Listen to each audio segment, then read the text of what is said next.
Friends good morning. आज आम्ही daily walking करून आलो आणि ते वॉकिंग करत आल्यानंतर आम्हाला आर्चरीचे प्रशिक्षक श्री सुरेंद्र राठोड सर हे भेटले आणि त्यांनी सांगितलं की एक आपल्या दिग्रजसाठी ही अभिमानाची बाब आहे, कारण दिग्रजचे आपले जे स्टुडंट आहेत तर त्यामध्ये वर्ल्ड आर्चरीची जी आहे तर ती आता दिल्लीला त्याचं ट्रायल होणार आहे आणि त्या ट्रायलसाठी नाव काय बेटा तुझं? राजश्री धनराज राठोड ही जाणार आहे आणि मागच्या वर्षी ती मला वाटते सेकंड रनरअप पण राहिलेली आहे खेलो इंडिया या स्पोर्टमध्ये आणि ही दिग्रजसाठी आपल्या म्हणजे अभिमानाची अशी बाब आहे। आणि तुझं नाव काय बेटा? तन्वी प्रवीण इंगळे ही देखील विद्यार्थिनी आता यावर्षी भारत लेवलला ती खेळणार आहे। तिचं आता मला वाटते या फर्स्ट टाइम ट्रायल होणार आहे। हां, फर्स्ट टाइम तिची ट्रायल होणार आहे आणि यासाठी जे सुरेंद्र राठोड सर आहेत दिग्रज सारख्या छोट्याशा ग्रामीण भागामध्ये आपलं एक मागील 10 वर्षापासून त्यांची सातत्यानं मेहनत चालू आहे आणि त्याचं आपण जे फलश्रुती पाहतो की आता 70 मीटरपर्यंतची रेंज आहे ते मुलं प्रॅक्टिस करत आहेत। तिकडं जे नव्याने जे शिकत आहेत साईडला दाखव मित्रा, ते नव्याने शिकणारी मुलं तिकडं प्रॅक्टिस करत आहेत, कारण त्याला स्टार्टिंगला 20 मीटर 25 मीटर अगदी सुरुवातीला 30 मीटर असं यामध्ये टास्क असतात। त्या टास्कनुसार म्हणजे आर्चरी सारखा स्पोर्ट जो आहे तर त्यावरती फोकस करून एक नवीन युवकांनी या स्पोर्टकडं आपल्या लक्ष दिलं पाहिजे व विद्यार्थी जीवनात असताना जर आपण स्पोर्टकडे वळलात तर आपल्याला त्याचा कोटा पण असतो। म्हणजे जे ऑलिम्पिकमध्ये जे जसं नीरज चोप्रा असेल तर ते तुम्हालाही जर आपलं करिअर काढायचं असेल तर त्या करिअरमध्ये देखील हा स्पोर्ट कामाला येतो। आणि अन्य आपण पाहतो की मुलं 3 तास मोबाईल, आजकाल लहान पोरगं जरी असलं लहान, आई त्याला मोबाईल लावून देते एकदा, ती सवय त्याला वाईट लागते म्हणून तो 2-3 तास आपला स्पेंड आपल्या रील स्क्रोलअप करण्यावर लावतो। तर ह्या गोष्टी जर आपल्याला टाळायच्या असेल तर आपल्या मुलांना निश्चितपणे आपण चांगले संस्कार दिले पाहिजे आणि या चांगल्या संस्कारातूनच पिढी घडेल। बोल बेटा, तुझे मागच्या वेळेचे अनुभव बोल, थोडी समोर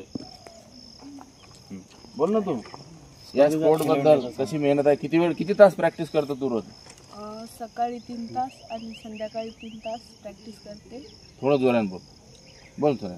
हां, सकाळी 3 तास आणि संध्याकाळी 3 तास प्रॅक्टिस करते। खेलो इंडियामध्ये मी सेकंड होती, सिल्वर मेडल होता आणि आता दिल्लीला चालली आहे।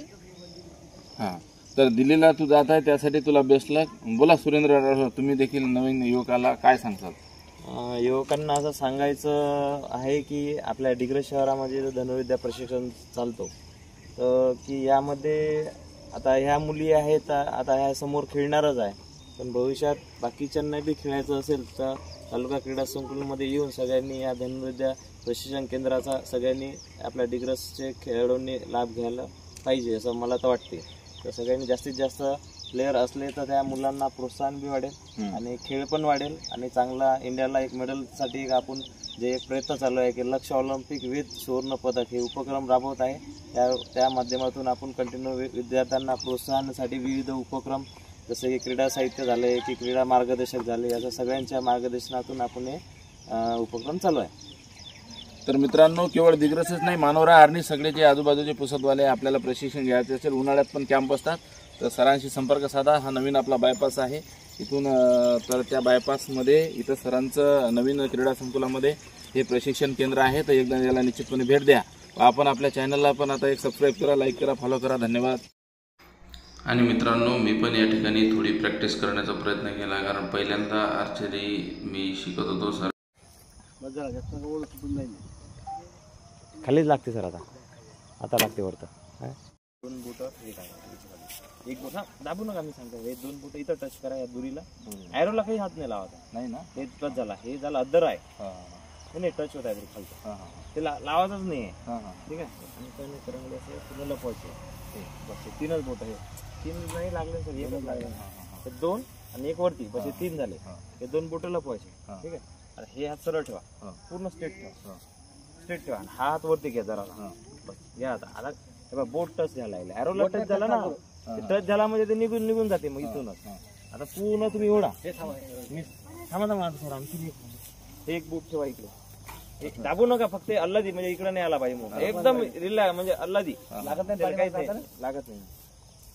पूर्ण असं याला पकडा arrow ला पकडा ना arrow खाली arrowला सरळ तुमचे बोट सरळ करा म्हणजे arrow इकडे नाही आला पाहिजे याच्यावरून खाली पडला नाही पाहिजे दाबा ना वर पाहिजे का नाही? याच्यावर ठेवा ना टच करा फक्त टच करा ना त्याला arrowला इकडे येऊ दे बोली थांब प्रियंका थांबतो मारू का आज ओढा सर सांगतो तुम्हाला ओढा आणखीन ओढा आणखीन ओढा याला फिट पकडून ठेवता काय हँडलला ओढा आणखीन ओढा arrow नाही आला पाहिजे ओढा आणखीन सर थोडा ओढा आणखीन सोडून दे लागला